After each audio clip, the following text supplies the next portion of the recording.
आप सभी को अहोई अष्टमी की शुभकामनाएं। अहोई अष्टमी की पूजन विधि क्या है?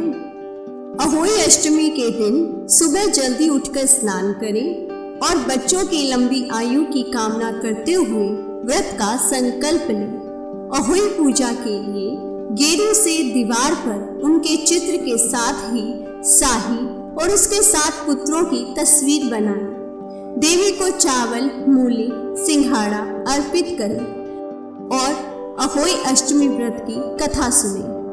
पूजा के समय एक लोटे में पानी भरें और उसके ऊपर करवे में पानी भरकर रखें। इसमें इस्तेमाल होने वाला करवा वही होना चाहिए जिसे करवा चौथ में इस्तेमाल किया गया है। शाम को तारे निकलने के बाद लोटे के जल से अर्घ्य दें। अहोई व्रत की कथा। एक साहूकार था जिसके 7 बेटे और 7 बहू थी और एक बेटी थी।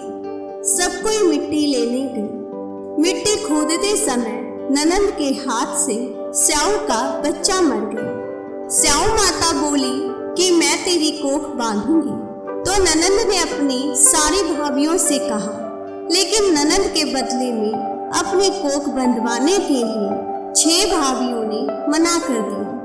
पर उसकी छोटी भाभी ने सोचा कि नहीं बंधवाएंगे तो सासू जी नाराज हो जाएगी, तो छोटी भाभी ने अपनी कोख बंधवा ली। अब उसके जो बच्चा होता वह होई 7 के दिन मर जाता। एक दिन उसने पंडिताइन को बुलाकर पूछा कि क्या बात है, मेरे बच्चे होई के दिन मर जाते हैं। तब पंडिताइन बोली, सुरही गाय की सेवा किया कर। सुरही गाय साऊ माता की सहेली है, वह तेरी कोख छोड़ेगी, तब तेरे बच्चा जिएगा। तब वह सुबह उठकर सुरही गाय का काम कर जाती। गौ माता बोली कि आजकल कौन मेरी इतनी सेवा करता है, मेरी बहुएं क्या करेंगी, वे तो लड़ाई करती हैं। आज देखा जाए कि कौन सारा काम करता है। गौ माता ने खूब सुबह उठकर देखा एक साहूकार के बेटे की बहू है जो सारा काम कर जाती है। गौ माता बोली, तुझे किस चीज की इतनी इच्छा है जो तू मेरा इतना काम करती है? मांग, क्या चीज मांगती है? तब साहूकार की बहू बोली, मुझे वचन दो। गौ माता ने उसे वचन दिया। तब साहूकार की बहू बोली, स्याऊ माता के पास मेरी कोख बंधी हुई है, उनसे मेरी कोख छुड़वा दो। फिर गौ माता उसे 7 समुंदर पार अपनी सहेली के पास ले जाने लगी। रास्ते में धूप थी, इसीलिए वह एक पेड़ के नीचे बैठ गई। थोड़ी देर में सांप आया। पेड़ पर गरुड़ पंखनी का बच्चा था जिसे वह डसने लगा, तो साहूकार की बहू ने सांप को मारकर डाल के नीचे फेंक दिया और बच्चे को बचा लिया।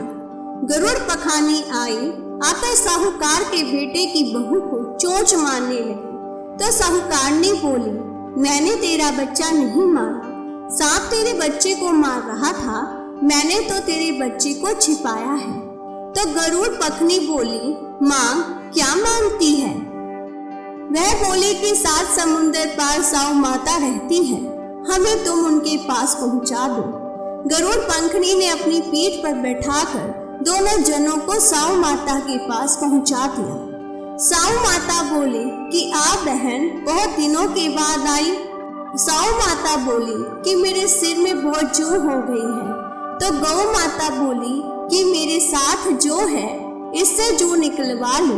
तो साहूकार के बेटे की बहू ने उसके सारे जू निकाल दी। स्याऊ माता बोली कि तूने मेरी बहुत भलाई की, तेरे 7 बेटे 7 बहुएं हो।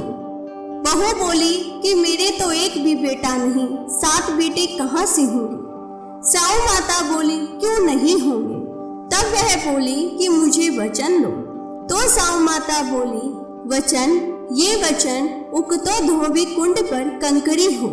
जब साहूकार की बहू बोली, मेरी कोख तो तुम्हारे पास बंधी हुई है। तब स्याऊ माता ने कहा, तूने तो मुझे बहुत ठगा, मैं तेरी कोख खोलती तो नहीं, लेकिन अब खोलनी पड़ेगी। जा, तेरे घर में 7 बेटे बहू मिलेंगे, तो 7 उजमन करियो। 7 होई माता 7 मांडियो 7 कढ़ाइयाँ करियो। वह घर गई, देखा कि वहाँ 7 बेटे बहू बैठे हैं। बहुत धन हो रहा है। उसने 7 होई मांडी, कोई दीवार पर, कोई मटके पर, कोई कहीं। 7 उजमन 7 कढ़ाई करी। उधर सारी दौड़ जेठानी कहने लगी, जल्दी जल्दी चौका पूजा कर लो, नहीं तो सब रोने लग जाएंगी। थोड़ी देर में उन्होंने अपने बेटे से कहा कि देखकर आओ, आज वह रोए क्यों नहीं। वह देखकर आकर बोला कि चाची तो होई मांड रही है, खूब उजमन हो रहा है। फिर दौड़ जेठानी दौड़ी दौड़ी गई, देखें कि वह तो कोख छुड़ा लाई। वह सब बोली कि तुमने कोख कैसे छुड़ाई। वह बोली कि मैंने तो कोख बंधाई नहीं, लेकिन साव के बच्चे के मरने से कोख बंध गई। अब साव माता ने मुझ पर दया करके मेरी कोख खोल दी। साव माता जैसे साहूकार की बहू की कोख खोली, ऐसे ही हमारे भी खोलना, सब की खोलना। कहते सुनते हुकारा भरते का, अपने सारे परिवार की कोख खोलना। जय होई माता। अगर आपको ये कहानी अच्छी लगी हो तो उसे लाइक करें, चैनल को सब्सक्राइब करें।